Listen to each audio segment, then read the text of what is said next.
بسم الله الرحمن الرحيم، والصلاة والسلام على سيدنا محمد عليه أفضل الصلاة والسلام.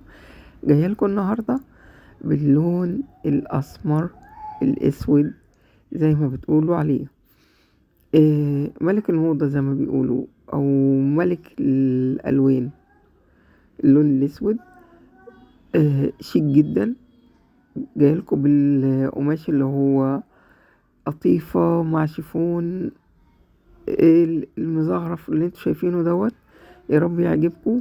والفيديو شارح نفسه بنفسه، مش محتاج ان انا اشرحه لكم، يعني ان انا عارفه ان انتوا شطار. بصوا العبايات تحفه، دريسات عليها، آه اللبس تحفه تحفه تحفه. ولما يكون شيفون كده شايفينه عامل ازاي، والقطيفه مع الشيفون تحفه بصراحه، عجبني جدا. فقلت ما بخلش عليكم منه، ولازم تتفرجوا معايا عليه وتشوفوه وتقولوا لي رأيكم. شايفين؟ عجبني قوي ده، على بنوتة كده حلوة تبقى جميل جدا.